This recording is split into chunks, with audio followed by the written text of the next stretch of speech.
नमस्कार दोस्तों, एक बार फिर से आप लोगों का स्वागत है आरजीएस एकेडमी पर। थोड़ा वीडियो को आप लोग देखते हैं, लेकिन थोड़ा सा सब्सक्राइब करके देखें तो मेरे लिए भी बेहतर होगा, आप लोगों के लिए भी बेहतर होगा। फिलहाल आज की जो क्लास है बहुत ही वीआईएमपी होने वाली है। मैंने आज एंशिएंट हिस्ट्री से एक चैप्टर उठाया हुआ है और उस चैप्टर का नाम है संगम युग। ठीक है, और संगम युग के अंतर्गत हम 3 राज्यों के बारे में पढ़ेंगे। तो आज हम लोग 4 राज्य के बारे में पढ़ेंगे। इसके बाद उसकी कला, संस्कृति, इकोनॉमिकल, सोशल, सारे लाइफ का अध्ययन करेंगे। और यहाँ से question IAS, PCS, RO, TGT, PGT में उठते ही उठते हैं, आते हैं क्वेश्चन यहाँ से। तो चलिए शुरू कर देते हैं। सबसे पहले हम लोग चलेंगे चेर राज्य में। सबसे पहली बात तो आती है संगम युग। इसको कहा जाता है संगम युग।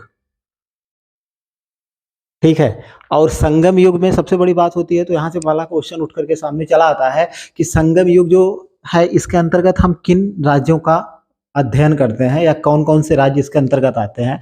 तो संगम युग के अंतर्गत आपके चोल प्लस चेर प्लस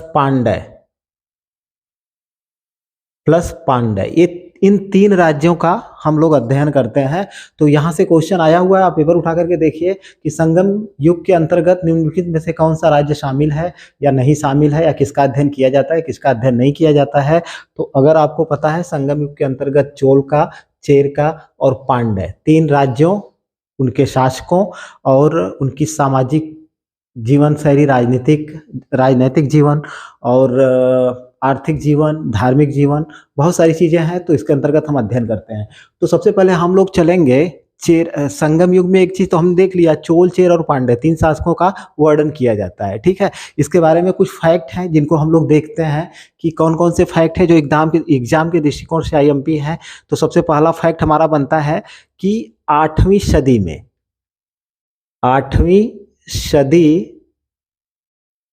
सदी में एक कवि थे जिनका नाम था इरयनार।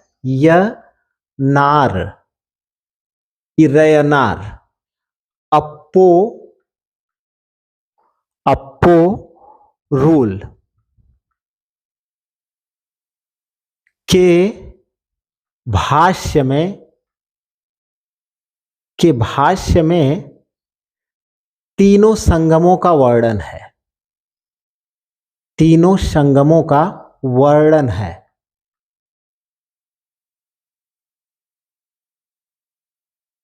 ये वाली चीज बहुत ही आईएमपी है। यहां से क्वेश्चन किया गया है कि किस कवि की कृति में या किस कवि के भाष्य में या किस कवि की रचना में तीनों संगमों का जिक्र मिलता है। संगम का मतलब क्या होता है? मिलन। संगम का अर्थ क्या होता है? मिलन। यहाँ पर पांड्य राज्यों के संरक्षण में हुआ था। पांड्य राज्यों के संरक्षण में लोग, कवि उपस्थित होते थे। कई हजार वर्षों तक ये चलता था और इसमें बहुत सी रचनाओं का प्रकाशन होता था। तो यहाँ से क्वेश्चन आते हैं। तो सबसे पहले ये चीज हमको याद करके रखनी है कि किसकी रचना में हमको तीनों संगमों का जिक्र मिलता है। तो आपका ऑप्शन जाता है इरयनार, अप्पो रूल। इनकी रचना से हमको संगम युग के बारे में जानकारी मिलती है। ठीक है, दूसरा फैक्ट हमारा अगर देखें तो दूसरा फैक्ट हमारा जाता है कि तीनों संगम 9,990 वर्ष तक चले। ठीक है, अगर तीनों संगम हो, 3 संगम हुए थे, प्रथम, द्वितीय और तृतीय, तो तीनों संगमों का कुल कितने वर्ष तक चले थे। तो आपका ऑप्शन जाता है भैया तीनों संगम जो थे वो 9,900 वर्ष तक चले थे, यानी कि लगभग 1,000 वर्ष तक चले थे। ठीक है, और अगर देखा जाए तीसरा फैक्ट, तो इसमें कुल कितने कवियों ने भाग लिया था तीनों संगमों को मिला करके। बाद में हम लोग एक एक संगम को देखेंगे। ठीक है, तो अगर देखा जाए तो इसमें कुल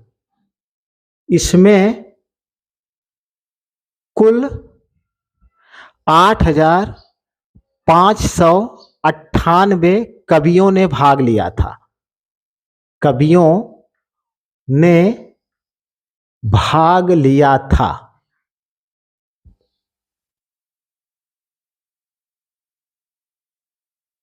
ठीक है। अब एक क्वेश्चन, अब ये वाली चीज भी फैक्ट भी आईएमपी है कि कुल तीनों संगमों को मिला करके कुल कितने कवियों ने भाग लिया था, उपस्थित रहे थे। तो आपका ऑप्शन क्या जाता है, 8,598 कवियों ने भाग लिया था। अब चूंकि तीनों संगम किसकी अध्यक्षता में हुए थे, पांड्य शासकों की अध्यक्षता में हुए थे, तो तीनों संगमों को मिला करके कुल कितने पांड्य शासकों ने इनको संरक्षण प्रदान किया था। तो अगर देखा जाए तो कुल कुल 197 पांड्य शासकों ने इन संगमों को संरक्षण दिया था। इन संगमों को संरक्षण दिया था, संरक्षण दिया था।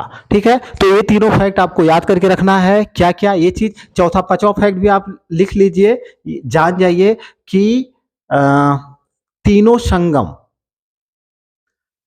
संगम पांड्य शासकों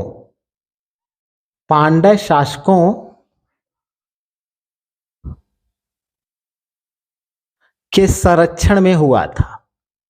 ये चीज भी एग्जाम में पूछा गया है। ठीक है, संरक्षण में हुआ था।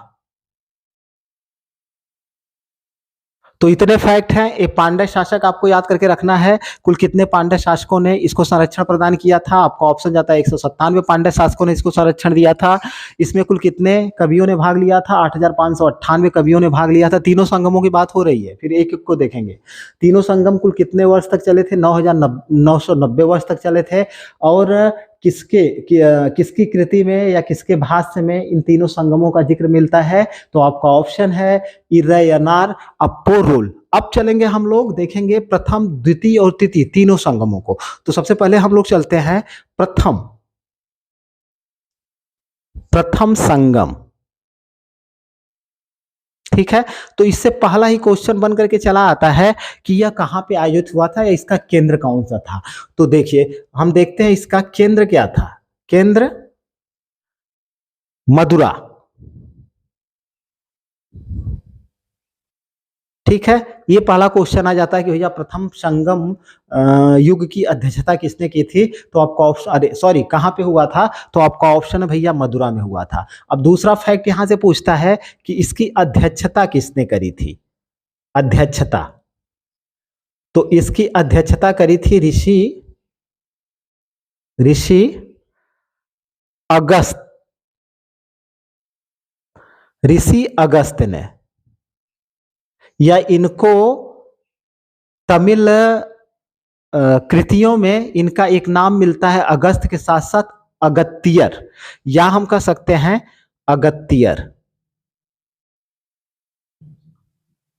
अगत्तियर। ठीक है, अब अगला फैक्ट हमारा जाता है कि कुल सदस्यों की संख्या कुल कितनी थी। इस संगम में सदस्यों की संख्या, कितने सदस्यों ने भाग लिया था। सदस्यों की संख्या, तो इसमें सदस्यों की कुल संख्या 349 थी, 349 थी। ठीक है, और कितने पांड्य शासकों ने इसको संरक्षण दिया था। अब हम एक को अलग अलग पढ़ रहे हैं। ठीक है, यहाँ पे हमने तीनों को पढ़ा था, अब यहाँ पे हम लोग अलग अलग पढ़ रहे हैं कि प्रथम संगम में कुल कितने सदस्यों ने भाग लिया था। 349 सदस्यों ने भाग लिया था, ये हमारा फैक्ट जाता है। ठीक है, इसकी अध्यक्षता किसने करी थी, ऋषि अगस्त, या इनका नाम अगत्तियर भी मिलता है तमिल स्रोतों में या साहित्यों में। और कहाँ पे आयोजित हुआ था, मदुरा में आयोजित हुआ था। कई बार आप पुराने क्वेश्चन पेपर उठा करके देखिए, ये वाला क्वेश्चन तो कई बार आया हुआ है, अगस्त का क्वेश्चन और मदुरा वाला क्वेश्चन। सदस्यों की संख्या हमने देख लिया, 349 है। अब देख लेते हैं कितने पांड्य शासकों ने संरक्षण दिया था कुल टोटल। ठीक है, तो 89 पांड्य राजाओं या शासकों, कुछ भी कह सकते हैं, राजाओं ने संरक्षण दिया, संरक्षण दिया।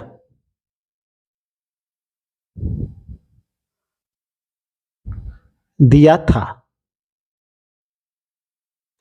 अब यहां से देखिए बहुत लंबे लंबे समय तक चला था, कुल हम लोग देख रहे हैं 9,990 वर्षों तक चला हुआ है। तो प्रथम संगम कितने वर्ष तक चला था, इसको देखना है।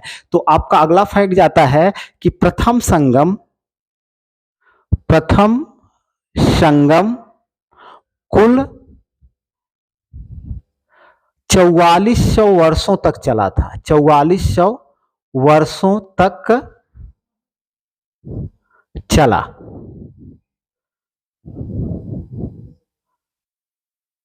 चला था, ठीक है। अच्छा, अब इसमें देखते हैं कि इसमें कितने कितने कवियों ने कुल टोटल भाग लिया था। ठीक है, 4400 वर्षों तक चला था और कितने कवियों ने भाग लिया था। तो अब यहाँ पे देखा जाए कि इस संगम में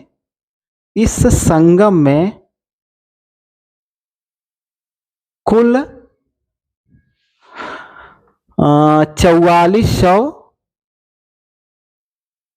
4499 लेखकों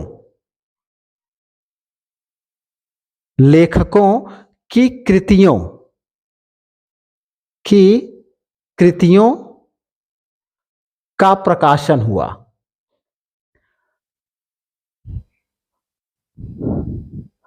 प्रकाशन हुआ, ठीक है। अब देखिए यहां से क्वेश्चन आता है कि भैया, अब यहां से देखते हैं, सदस्यों की संख्या 349 थी। ठीक है, अब देखो 349 सदस्य थे और 89 पांड्य राजाओं ने इसको संरक्षण दिया था प्रथम संगम को। कितने वर्षों तक चला था? 4400 वर्षों तक चला था। ठीक है, अगर क्वेश्चन करे भैया प्रथम संगम कुल कितने वर्षों तक चला था, उसमें आपका ऑप्शन होगा 4400 वर्ष।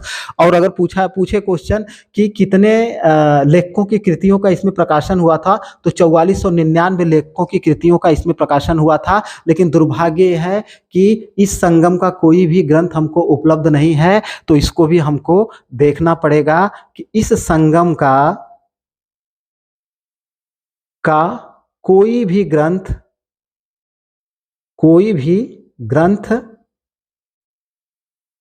प्राप्त नहीं है। प्राप्त नहीं है, ठीक है।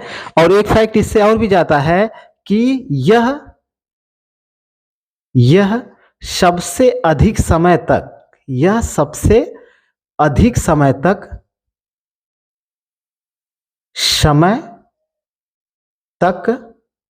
चलने वाला संगम था।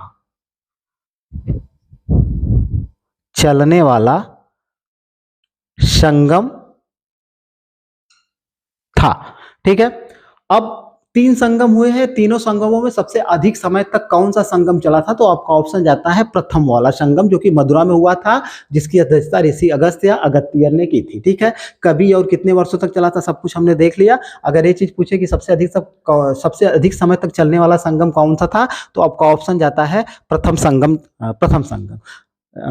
ठीक है। और दूसरी बात है कि इस संगम की कोई भी कृति उपलब्ध नहीं है। हालांकि हम लोग पीछे देख रहे हैं कि 4499 लेखकों की कृतियों का प्रकाशन हुआ था। वो कौन सी कृतियां हैं जो प्राप्त या उपलब्ध नहीं है। लेकिन हालांकि हम यहाँ पे एक चीज देखते हैं कि हालांकि अगस्त, जिन्होंने इसकी अध्यक्षता की थी, अगस्त ऋषि की अकट्य नामक कृति प्राप्त है। ठीक है, अब यहां से भी क्वेश्चन आ सकता है कि अगस्त ने ये जो अकट्य नामक जो कृति है या रचना है, किसकी है? आपका ऑप्शन जाता है ऋषि अगस्त की है। हालांकि इस संगम में अगर क्वेश्चन करे कि प्रथम संगम में एकमात्र उपलब्ध अगर कोई ग्रंथ माना जाए या कृति माना जाए तो कौन सी है? अकट्य मिलती है और दूसरा कोई भी नहीं मिलता। तो प्रथम संगम से ये सारी चीजें बहुत ही आईएमपी है। यहाँ से क्वेश्चन आपसे बार बार पूछे जाते हैं। ठीक है, चलिए इसको मिटाते हैं, मिटा करके फिर इसको आगे बढ़ा जाए। पता नहीं कहाँ पे है।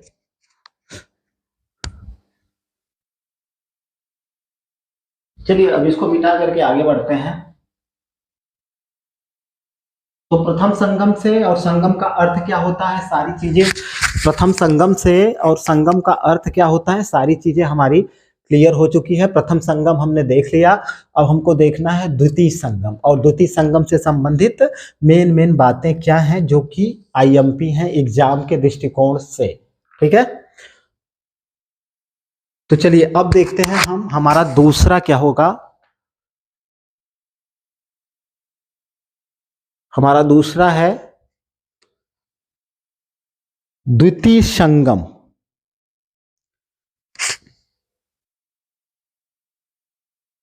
द्वितीय संगम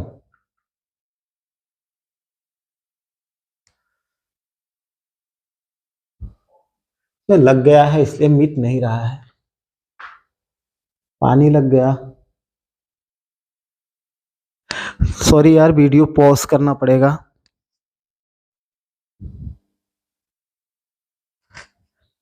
चलिए ठीक है, अब देख लेते हैं हम द्वितीय संगम। वीडियो को रोकना पड़ा क्योंकि पानी लगने के कारण चल नहीं रहा था मार्कर इस पे। द्वितीय संगम,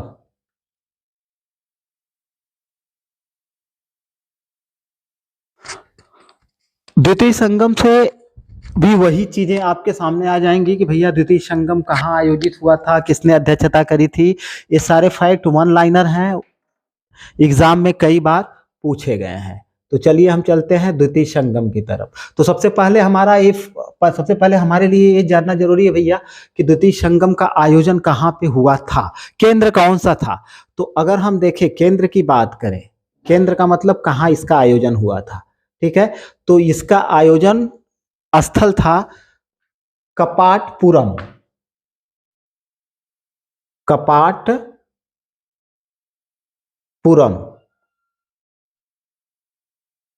ठीक है, या इसी को कहते हैं अलवे। कपाटपुरम या अलवे में।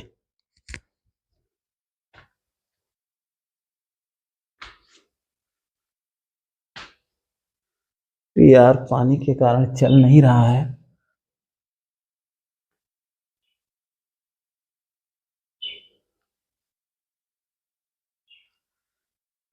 चलिए देख लेते हैं कपाटपुरम या अलवे। अब दूसरी चीज आ जाती है भैया, इसकी अध्यक्षता किसने करी। ठीक है, अब दूसरा फैक्ट यहां से बनता है कि द्वितीय संगम की अध्यक्षता करने वाले कौन थे। तो यहाँ पे हम देखते हैं कि इसकी अध्यक्षता शुरू में अगस्त जी ने ही की थी, यानी अगस्त ऋषि ने ही की थी। ठीक है, लेकिन बाद में इसकी प्रथम अध्यक्षता अगस्त ऋषि ने की, लेकिन बाद में अगस्त ने बाद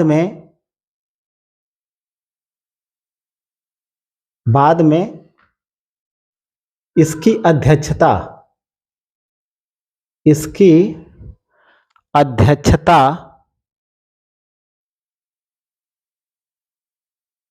उनका नाम था तोलकापियर। इनका एक व्याकरण ग्रंथ भी है, बाद में तोलकापियर ने की। ठीक है, तो ये वाला क्वेश्चन भी बहुत आईएमपी, जितने भी संगम हुए हैं वे कहां पर हुए हैं और उसकी अध्यक्षता किसने करी है, ये फैक्ट बहुत आईएमपी है। पुराने क्वेश्चन पेपर आप उठा करके देख लीजिए, यहां से क्वेश्चन आया हुआ है। द्वितीय संगम का आयोजन कहाँ हुआ था, कपाटपुरम अलवे में हुआ था। ठीक है, अध्यक्षता की अगर बात करें तो सबसे पहले इसकी अध्यक्षता अगस्त ने करी थी, बाद में इसकी अध्यक्षता जो है तोलकापियर को सौंप दी गई थी। तो यहाँ पे दो अध्यक्ष हो गए, जैसे क्वेश्चन करेगा वैसे आप ऑप्शन पे टिक करोगे। ठीक है, अब यहाँ पे देखते हैं कि कुल कितने मतलब लोगों ने इसमें भाग लिया था, ये वाली चीज। ठीक है, तो कुल 49 सदस्यों ने भाग लिया। कुल 49 सदस्यों ने भाग लिया था।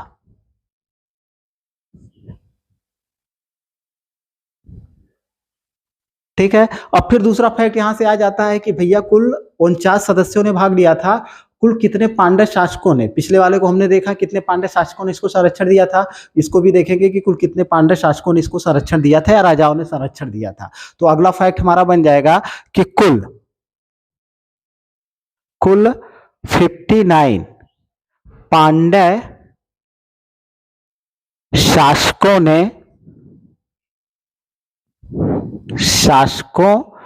ने इसे संरक्षण दिया, इसे संरक्षण दिया। ठीक है, अब फिर वही बात आएगी कि भैया कुल कितने वर्षों तक ये वाला संगम चला था, हजारों वर्षों तक चला था। तो अगर इसकी बात करें तो कुल 3700 वर्षों तक यह संगम चला था। अब यहां से क्वेश्चन ये भी आएगा कि भैया कुल कितने कवियों की रचनाओं का प्रकाशन हुआ था या प्रकाशन की अनुमति मिली थी। तो यही वाला डाटा है, 3700 वाला ही डाटा है कि कुल 3700 कवियों की रचनाओं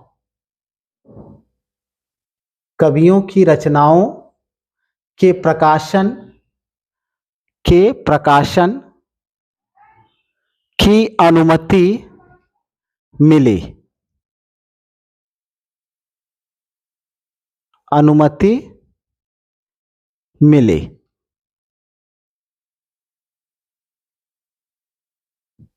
ठीक है, अब देखिए इसकी अध्यक्षता कौन कर रहे हैं, पहले तो अगस्त कर रहे हैं, फिर इसके बाद कौन कर रहा है, हम देख रहे हैं तोलकाप्पियर कर रहे हैं।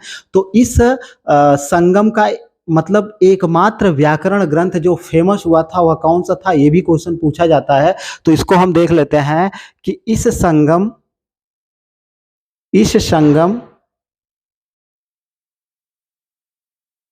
की प्रसिद्ध की नहीं का प्रसिद्ध व्याकरण ग्रंथ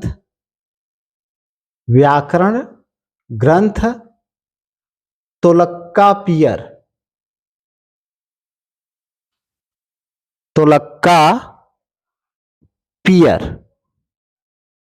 है, जिसकी रचना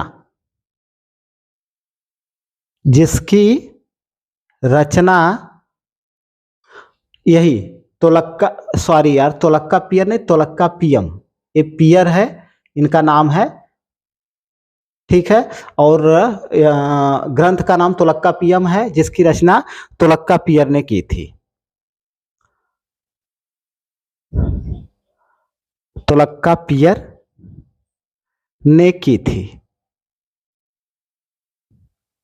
ठीक है, तो यहां से भी क्वेश्चन आया हुआ है कि तोलकाप्पियम की रचना किसने करी। तो आपका ऑप्शन जाता है तोलकाप्पियम की रचना तोलकाप्पियर ने करी थी। ठीक है, और पूछता है कि तोलकाप्पियम किससे संबंधित है, तो आपका ऑप्शन जाता है व्याकरण से संबंधित ग्रंथ है। ठीक है, हम लोगों ने यहाँ पे देख लिया यह कितने वर्षों तक यह संगम चला था, 3700 वर्षों तक चला था। कुल कितने कवियों की रचनाओं को प्रकाशन की अनुमति मिली थी, 3700 कवियों के रचनाओं के प्रकाशन की अनुमति प्रदान की गई थी। कुल कितने पांड्य शासकों ने इसे संरक्षण प्रदान किया था, तो हमारा ऑप्शन है 59। ठीक है, कुल कितने सदस्यों ने भाग लिया था, तो हमारा ऑप्शन है 49 सदस्यों ने भाग लिया था। अब हम लोग देखते हैं तृतीय संगम। अब इसका भी सबसे पहले हम क्या देखेंगे, केंद्र या आयोजन स्थल देखेंगे। तो तृतीय संगम का केंद्र या आयोजन स्थल भी क्या था, मदुरा ही था। ठीक है, अध्यक्ष यहाँ पे दूसरे हो जाते हैं, बदल जाते हैं। इसकी अध्यक्षता किसने करी थी, तो आपका ऑप्शन जाता है नक्कीरर ने। एक नक्कीरर तमिल कवि थे। ठीक है, इसको मदुरा नहीं उत्तरी मदुरा कर लीजिए, उत्तरी मदुरा में हो सकता है ऑप्शन में मदुरा न देकर के उत्तरी मदुरा, दक्षिणी मदुरा, पूर्वी मदुरा, पश्चिमी मदुरा दे दे, तो ऐसे ऑप्शन दिया हुआ है, इसलिए इसको आप उत्तरी मदुरा। और अध्यक्षता किसने की थी, नक्कीरर ने की थी। अगर सदस्य की बात करें, कुल कितने सदस्य उपस्थित थे यहाँ पे, तो कुल 49 सदस्य थे, कुल 49 सदस्यों ने इसमें भाग लिया था। ठीक है, अब अगला देखते हैं कि कितने पांड्य शासकों ने इसको संरक्षण दिया था। कुल 49 पांड्य राजाओं ने संरक्षण प्रदान किया।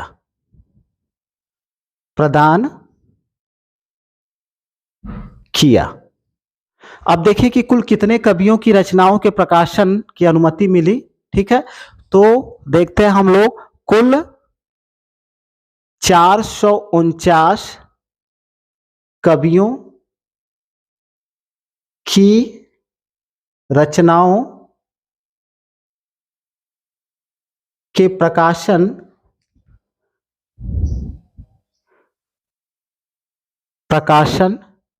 की अनुमति मिली।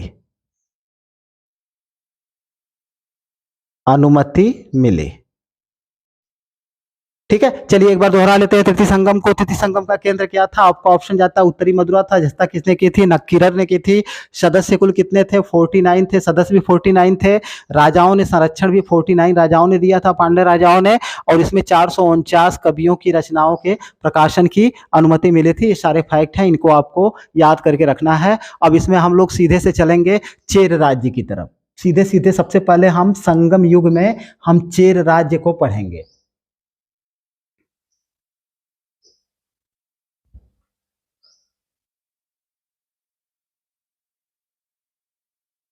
अब यहाँ से चेर शासकों में ज्यादा नहीं, 5 से 7 शासक ऐसे हैं जहां से क्वेश्चन उठे हुए हैं, वहीं से क्वेश्चन आते भी हैं। ठीक है, तो सबसे पहले हम लोग चलते हैं चेर राज्य की तरफ। सबसे पहला संगम में हम लोग पढ़ेंगे चेर राज्य। ठीक है, तो सबसे पहला यहाँ पे हमारा फैक्ट बनेगा कि चेर राज्य की राजधानी क्या थी।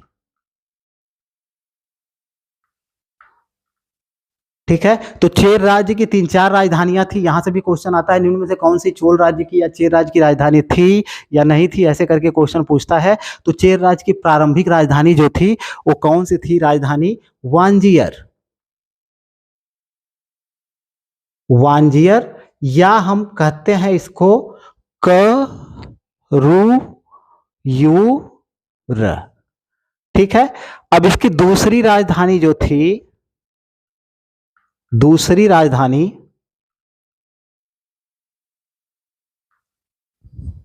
वो थी तोंडे। चेर राज्य की जितनी भी राजधानियां हैं, यहां से भी क्वेश्चन आगे जैसे जैसे चलेंगे वैसे वैसे क्वेश्चन क्लियर होते चलेंगे। क्वेश्चन कौन सा उत्तरी तट पे था, मतलब राजधानी दक्षिणी तट पे था या उत्तरी तट पे था, या ऐसे करके क्वेश्चन पूछता रहता है, तो वहां पर चलेंगे तो क्लियर हो जाएगा। दूसरी राजधानी इसकी तोंडी थी। अब यहाँ से एक क्वेश्चन आता है कि इसका राजकीय चिन्ह क्या था? चोल, चेर और पांड्य सबका राजकीय चिन्ह पूछता रहता है। तो इसका राजकीय चिन्ह की अगर हम बात करें तो इसका राजकीय चिन्ह धनुष था। याद करके रखना है आपको, चोर राज्य का राजकीय चिन्ह क्या था? धनुष था। ठीक है, और ये चेर राज्य जो है आधुनिक केरल प्लस तमिलनाडु वाले इलाके में विस्तृत था। मतलब पूरा इलाका नहीं था, आधुनिक केरल और तमिलनाडु राज्य के कुछ एरियाज चेर राज्य में शामिल थे। तो इसको इजी टू मॉडरेट या मॉडर्न फैक्ट में आपको याद करके रखना है। ठीक है, अगला अब हम लोग चलते हैं कि शासकों के बारे में। अब 4, 5, 6 शासक, 7 शासक ऐसे हैं जहां से क्वेश्चन आते हैं। तो इसके प्रथम शासक की तरफ चलें तो प्रथम शासक हमारा जाता है हेडिंग पहला, प्रथम शासक कौन था? तो इसका प्रथम शासक था उदयन जेरल।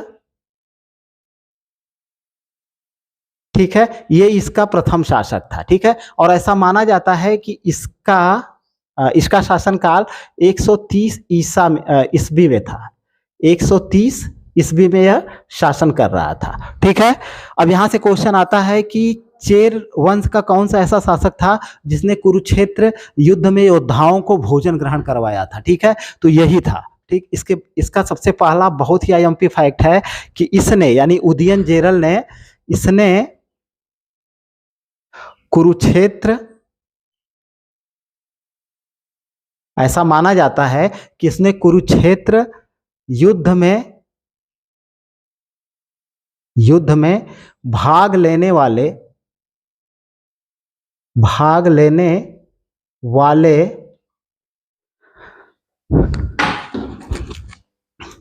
योद्धाओं को, भाग लेने वाले योद्धाओं को भोजन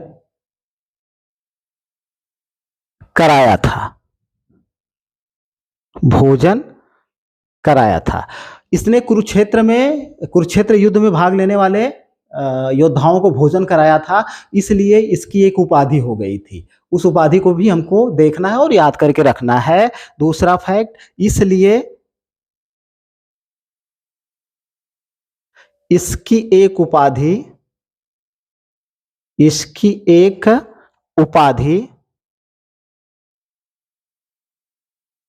महाभोजन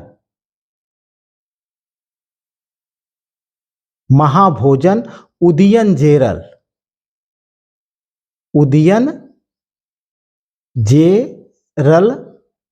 हो गई। ठीक है, तो अब यहां से सबसे पहला क्वेश्चन, यहां से आपको कैसे क्वेश्चन पूछेगा कि प्रथम चेर यहाँ पे राजधानी से, प्रारंभिक राजधानी वांजियर करियूर थी, दूसरी राजधानी तोंडी थी, राजकीय चिन्ह कौन सा था, धनुष था, ये आधुनिक केरल और तमिलनाडु के कुछ भागों में विस्तृत था। इसका प्रथम शासक कौन था, उदयन जेरल जो है इसका प्रथम शासक था। और ऐसा कहा जाता है कि इसने कुरुक्षेत्र युद्ध में भाग लेने वाले योद्धाओं को भोजन कराया था, और इस भोजन कराने के उपलक्ष्य में इसने एक उपाधि धारण की थी, तो महाभोजन उदयन जेरल की उपाधि इसने धारण की थी। तो अगर क्वेश्चन करे कि महाभोजन की उपाधि धारण करने वाला शासक कौन से शासक है, तो आपका ऑप्शन है उदयन जेरल है। ठीक है, अब दूसरे शासक, प्रथम शासक हो गया, अब दूसरा शासक देखते हैं। इसका दूसरा शासक है नेदुन जेरल आदन। ठीक है, इसकी एक विशेषता है कि इसने जो है मरंदे को राजधानी बनाई थी। ठीक है, इसकी क्या विशेषता है कि इसने मरंदे को राजधानी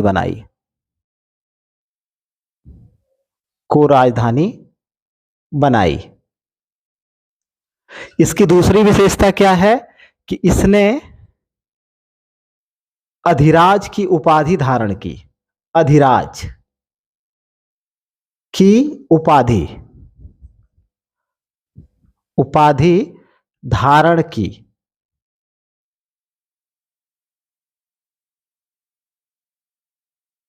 ठीक है, अगला फैक्ट इससे जाता है चोल शासक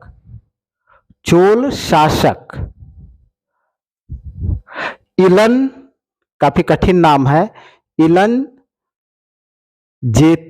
जेतिचिन से युद्ध किया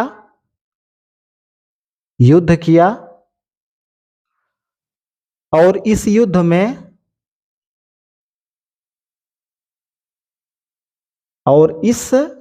में दोनों की मृत्यु हो गई। मतलब किसकी? एक चोल शासक जिससे लड़ा था और इसकी स्वयं की। एक फैक्ट इससे है, इसने कदम्ब नामक जनजाति का दमन किया। जाति का दमन किया। ये सारे फैक्ट इससे हैं। तो चलिए इसको एक बार फिर से देखते हैं। दूसरा चेर शासक कौन है, तो इसका नाम है नेदुन जेरल आदन। ठीक है, इसने मरंदे को राजधानी बनाई थी, तो आपका ऑप्शन, अगर क्वेश्चन करे कि भैया मरंदे को राजधानी कौन बनाया था, नेदुन जेरल आदन ने मरंदे को राजधानी बनाई थी। सर्वप्रथम किसने अधिराज की उपाधि धारण की थी, तो आपका ऑप्शन है नेदुन जेरल आदन ने, क्योंकि 3 चेर शासक ऐसे हैं जिन्होंने अधिराज की उपाधि धारण की थी। ठीक है, तो सबसे पहली अधिराज की उपाधि धारण करने वाला शासक कौन है, नेदुन जेरल आदन है। ठीक, चोल शासक इलनजेतिचिन से युद्ध हुआ था, और युद्ध में इलनजेतिचिन उसकी भी मृत्यु हो गई, चोल शासक की, और इसकी भी, नेदुन जेरल आदन की भी मृत्यु हो गई थी, दोनों की। ठीक है, तो ये चीज फैक्ट भी आपको याद करके रखना है। और अगर क्वेश्चन करे कि कदम्ब नामक जनजाति का दमन किसने किया था, तो आपका ऑप्शन जाता है नेदुन जेरल आदन ने कदम नामक जनजाति का दमन किया था, क्योंकि ये लोग समुद्री व्यापार में बाधा पहुंचाते थे। ठीक है, तो दो चोल शासकों को हमने देख लिया। अब तीसरा चोल शासक अगर देखा जाए, तीसरा शासक,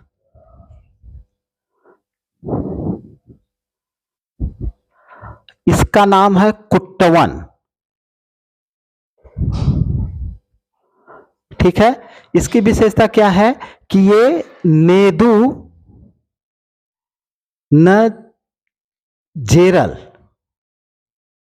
नेदुनजेरल आदन का भाई था। मतलब अभी जो पीछे हमने जो शासक पढ़ा है उसका एक क्या लगता था, भाई था। ठीक है, इसकी एक विशेषता है कि इसने कोनगु के युद्ध में, कह सकते हैं कोनगु के युद्ध को जीता था,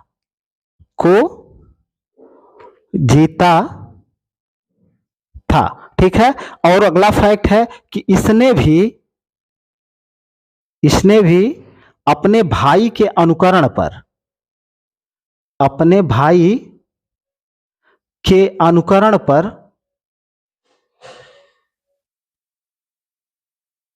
पर अधिराज की उपाधि धारण की थी।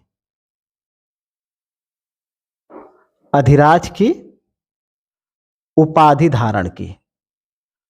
चलिए, अब इससे फैक्ट कैसे आता है, कैसे क्वेश्चन किया जाता है, इसको देख लेते हैं। तीसरा चोल शासक कौन है, ये कुट्टवन है।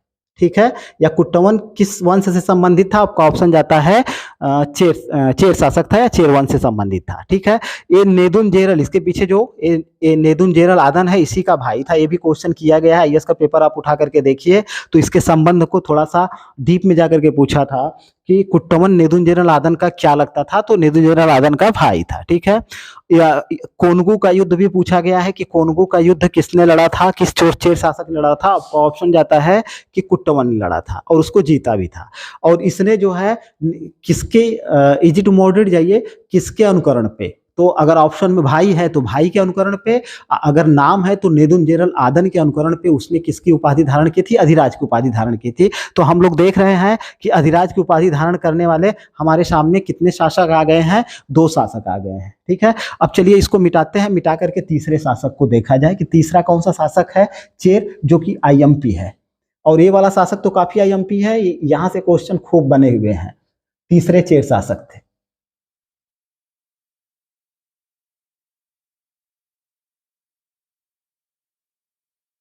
अब हम चलेंगे तीसरा शासक। ये बहुत ही VIMP है, ये यहां से क्वेश्चन खूब आए हुए हैं एग्जाम में। तो तीसरे शासक का नाम, सॉरी यार, तीसरा नहीं होगा, पहला, दूसरा, तीसरा, चौथा शासक होगा, चौथा होगा। 3 शासकों को हमने पढ़ लिया, अब ये चौथा चेर शासक के बारे में हम पढ़ेंगे। तो ये वाला शासक बहुत ही आईएमपी है, इसका नाम था सेनगुट्टवन। सेनगुट्टवन। ठीक है, अब देखिए पहला फैक्ट इससे क्या जाता है कि यह चेर वंश का सबसे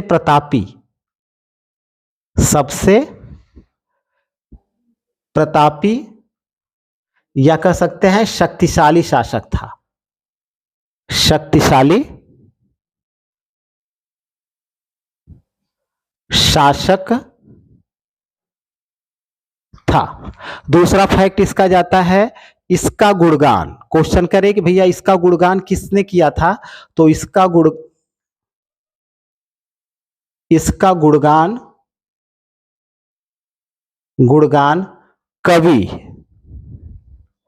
कवि पर्णर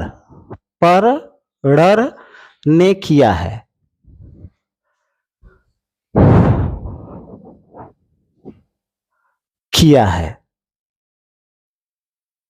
ठीक है, अगला फैक्ट इसका बहुत ही VIMP है। क्वेश्चन पूछा गया है कि लाल चेर या भला चेर किसको कहा जाता है, या किस शासक की उपाधि मान सकते हैं, तो तीसरा फैक्ट हमारा जाता है कि इसको, यानी किसको, सेनगुट्टवन को, इसको लालचेर या भलाचेर, भलाचेर शासक कहा गया है।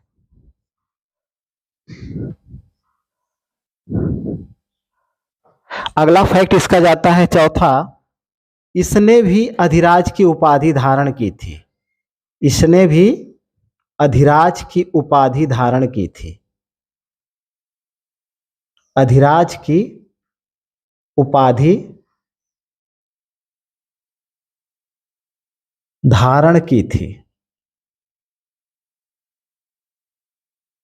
धारण की थी। ठीक है। इसका एक कार्य बहुत ही फेमस है जो एग्जाम में बार बार आया है। इसने चेर राज्य में, इसने चेर राज्य में पत्तिनी, पत्तिनी या जिसको कहते हैं पत्नी, पूजा प्रारंभ करवाया। पूजा प्रारंभ कराया। और इस पूजा को, या तो इस पूजा को कड़ग्गी पूजा भी कहा जाता है। इस पूजा को कड़ग्गी, कड़ग्गी पूजा भी कहा जाता है।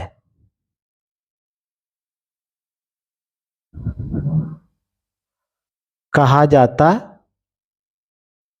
है। ठीक है। इसका एक फैक्ट और है सातवां, इसने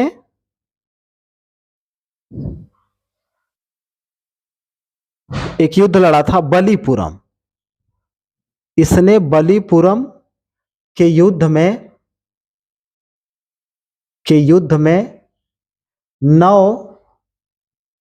चेर शासकों को पराजित किया था, या राजाओं को पराजित किया था, को पराजित किया था।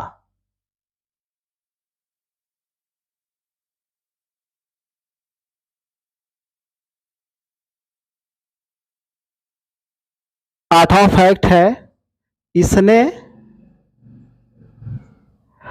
क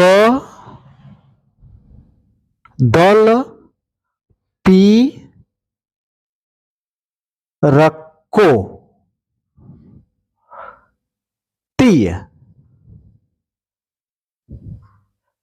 यानी समुद्र को पीछे धकेलने वाला, समुद्र को पीछे धकेलने वाला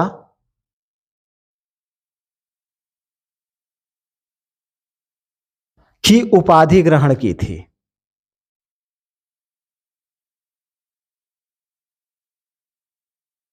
उपाधि ग्रहण की थी।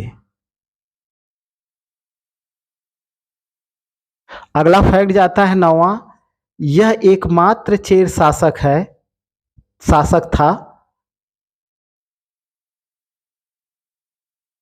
चेर शासक था जिसने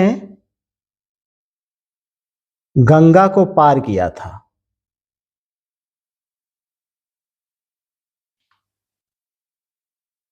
गंगा को पार करने का मतलब क्या कि उत्तरी भारत में आकर के इसने युद्ध लड़ा हुआ था। तो इतने फैक्ट है सेनगुट्टवन से। चलिए इसको एक बार देख लेते हैं। चौथा चेर शासक कौन है? सेनगुट्टवन। ये सबसे चेर वंश का सबसे प्रतापी पूछे या सबसे शक्तिशाली पूछे शासक कौन था, तो आपका ऑप्शन जाता है सेनगुट्टवन। सेनगुट्टवन का गुणगान किस कवि ने किया है? आपका ऑप्शन जाता है पर्डर ने किया है। लालचेर या भलाचेर किस शासक को कहा जाता है? तो आपका ऑप्शन जाता है सेनगुट्टवन को कहा जाता है। अधिराज की उपाधि ये इसने भी धारण की थी। पीछे भी हम 2 लोगों को देख चुके हैं। एक उदयन जेरल आदन था, और दूसरा कौन था? कुट्टवन। और तीसरा कौन अधिराज की उपाधि धारण करने वाला शासक है? सेनगुट्टवन है। तो हम देख रहे हैं कि 3 लोगों ने अधिराज की उपाधि धारण की थी, तो इसको आपको याद करके रखना है। क्यों? क्योंकि ये क्वेश्चन किया गया है कि निम्न में से किस चेर शासक ने अधिराज की उपाधि धारण की थी या नहीं की थी। तो तीनों का नाम आपको याद होना चाहिए। सबसे पहली बार किसने धारण किया था? नेदुनजेरल आदन ने किया था। फिर इसके बाद उसके भाई ने उसके अनुकरण पर यानी कुट्टवन ने धारण किया था अधिराज की उपाधि। इसके बाद अधिराज की उपाधि धारण करने वाला तीसरा शासक कौन था? तो आपका ऑप्शन है सेनगुट्टवन था। ठीक है, इसने ये भी क्वेश्चन बहुत भी आईएमपी है। चेर राज्य में पत्नी पूजा या पत्नी पूजा, जिसको कड़ग्गी पूजा भी कहा जाता है, की शुरुआत किसने करवाई थी? तो आपका ऑप्शन है सेनगुट्टवन ने करवाई थी। बलिपुरम का युद्ध किसने लड़ा था? ये भी क्वेश्चन पूछा गया है। और ये भी क्वेश्चन पूछा गया है कि चेर शासक नहीं या चोल शासक, 9 चोल शासकों को पराजित किया था। ठीक है, तो ये भी पूछा गया है कि बलिपुरम के युद्ध में इसने कितने चोल शासकों को पराजित किया था? तो आपका ऑप्शन है 9 चोल शासकों को पराजित किया था। ये उपाधि भी पूछी गई है, कदल पिरकोत्ती ये उपाधि किसकी थी या इसका अर्थ क्या होता है? समुद्र को पीछे धकेलने वाला की उपाधि किसने ग्रहण की थी? आपका ऑप्शन है सेनगुट्टवन ने ग्रहण की थी। यह एकमात्र चेर शासक था जिसने गंगा को पार किया था, यानी उत्तरी भारत में कदम रखा था, विजय अभियान किया हुआ था। ठीक है, तो ये सारे क्वेश्चन बहुत ही आईएमपी है, इसको आप याद करके रखोगे। तो लगभग 4 शासक हो गए। अब हम देखते हैं 5वां शासक। 5वां बहुत एक लाइन का है, इसलिए इसको यहीं पे देख लेते हैं। 5वां शासक, इसका नाम था अंदुवन। ठीक है, यह विद्वान के रूप में प्रसिद्ध था, विद्वान के रूप में प्रसिद्ध था। तो अगर यहां से सिर्फ एक ही क्वेश्चन है कि कौन सा चेर शासक था जो विद्वान था? ठीक है, तो आपका ऑप्शन है अंदुवन था। ठीक है, इससे सिर्फ इतना ही, बाकी इसकी विजय वगैरह के बारे में इतिहास में कुछ भी पता नहीं है। इसके बाद 1-2 शासक आते हैं जिनका नाम है छोटे शासक। छोटे शासकों में 1-2 लोगों का नाम आ जाता है। छोटे शासकों में नाम है इनका आय तथा पारी, इनका जिक्र हुआ है। छोटे शासकों में आय तथा पारी का जिक्र हुआ है।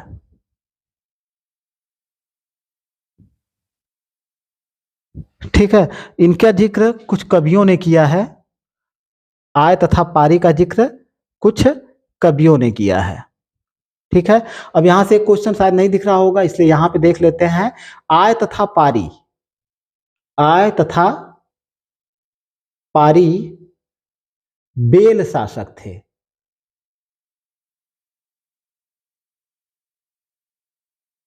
ठीक है, यहां से भी क्वेश्चन बना हुआ है कि किनको बेल शासक कहा गया है। तो आपका ऑप्शन जाता है आय तथा पारी को बेल शासक कहा गया है। आय तथा पारी को बेल शासक कहा गया है। और बेल का अर्थ क्या होता है? बेल का अर्थ होता है, ऐसा माना गया कि उत्तरी भारत के किसी ऋषि के अग्निकुंड से आय तथा पारी उत्पन्न हुए थे। तो ये भी चीज आपको याद करके रखना है कि उत्तरी भारत के किसी ऋषि, ऋषि के अग्निकुंड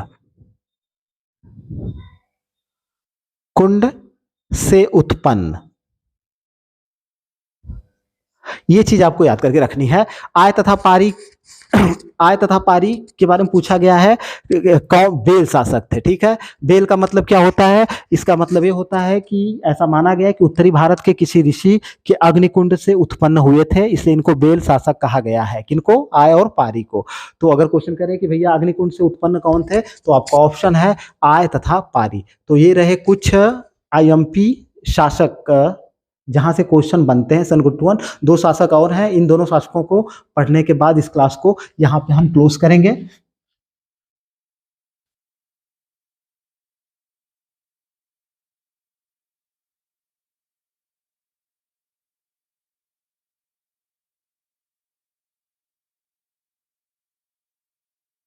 चलिए, इतने पर दिख जाएगा, लेकिन मिनट दिख रहा है। चलिए, 2 शासक और हैं, इनको देख लेते हैं। 5वां शासक, पांचवें शासक के बारे में बस एक एक लाइन है, इनको देख करके इस वीडियो को यहीं पे खत्म करते हैं। पांचवा शासक था पेरुंजेरल, पेरुंजेरल इरमपरोई, इरमपरोई। ठीक है, ये करिकाल का समकालीन था। क्वेश्चन पूछा गया है कि करिकाल, करिकाल जो चोल शासक था, करिकाल चोल शासक का समकालीन, का समकालीन। ठीक है, आदि गयमान, आदि गयमान उर्फ नडुमान अंजी, इसके समय तंडयूर का शासक था, इसके समय तंडयूर का शासक था। इससे सबसे आईएमपी क्वेश्चन आता है कि इसने दक्षिण में गन्ने की खेती शुरू कराई थी, इसने दक्षिण में गन्ने की खेती कराई, शुरू कराई। ठीक है, बहुत ही आईएमपी शासक। अब लास्ट वाला शासक देख लेते हैं, पांचवा, छठा शासक, छठा, इसका नाम था कुडक्को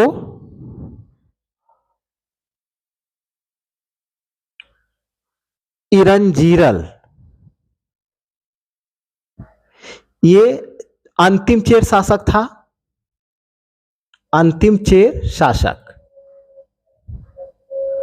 ठीक है, इसका नाम हाथी की दांत वाला शेर, हाथी की दांत वाला शेर। ठीक है, इसकी उपाधि देख लेते हैं, इसकी उपाधि थी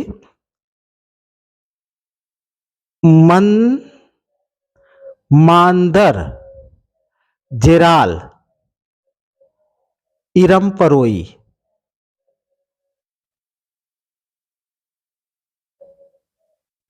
ठीक है, तो चेर से चेर शासकों के बारे में हमने पढ़ लिया। ठीक है, वीडियो को प्लीज लाइक करिए, शेयर करिए और सब्सक्राइब करिए। दक्षिण के गन्ने की खेती वाला बहुत ही आईएमपी है, ये क्वेश्चन पूछा गया है कि किसने दक्षिण में गन्ने की खेती शुरू करवाई। आपका ऑप्शन है पेरुंजेरल इरमपरोई ने। ठीक है, कौन करिकाल का समकालीन शासक कौन था? पेरुंजेरल इरमपरोई था। ठीक है, आदि गयमान या इसका नाम है नडुमान अंजी, इसके समय में तंडयूर का शासक था। ठीक है, सबसे अंतिम, हाँ यहाँ पे देख लीजिए, वीडियो रुक गया था, ये वीडियो अकेले बनाने में थोड़ा सा समस्या हो जाती है। तो चौथे शासक, पांचवें शासक को मैं शायद पढ़ा दिया था लेकिन दिखा नहीं ठीक से, तो चौथा शासक हो गया था। पांचवा शासक का नाम देखिए क्या है, पेरुंजेरल इरमपरोई था। तो यहाँ से क्वेश्चन पूछा गया है कि निम्न में से कौन चेर शासक करिकाल का समकालीन था? चोल शासक जो है करिकाल, उसका समकालीन था। आपका ऑप्शन है पेरुंजेरल इरमपरोई। आदि गयमान उर्फ नडुमान अंजी, इसके समय में तंडयूर, तंडयूर में कौन इसका समकालीन शासक था या शासन कर रहे थे? तो आपका ऑप्शन ए जाता है। दक्षिण में गन्ने की खेती किसने शुरू करवाई थी? बहुत भी क्वेश्चन कई बार पूछा गया है, तो आपका ऑप्शन है पेरुंजेरल इरमपरोई ने किया करवाया था। छठा और अंतिम शासक कौन है चेर वंश का? तो आपका ऑप्शन है कुडक्को इरंजीरल। ठीक है, ये अंतिम चेर शासक है, अंतिम चेर शासक को याद करके रखना है। और इसका नाम हाथी की दांत वाला शेर। ठीक है, किसको हाथी की दांत वाला शेर कहा गया है? आपका ऑप्शन जाता है चोल शासक कुडक्को इरंजीरल को। इसने एक उपाधि धारण की थी जिसका नाम है मांदर जेराल इरमपरोई। ठीक है, तो ये सारे क्वेश्चन रहे आपके संगम युग के चेरवंश से। चेरवंश से सभी शासकों से यही क्वेश्चन बनते हैं, यहीं से क्वेश्चन आते हैं। बस इतने फैक्ट आप याद करके रखोगे। फिर इसके बाद चोल वंश और चोल और पांड्य तीनों को पढ़ने के बाद इसके बाद संगम युगीन प्रशासन में हम चोल चेर पांड्य तीनों को देख लेंगे। ठीक है, वीडियो को please like share and subscribe.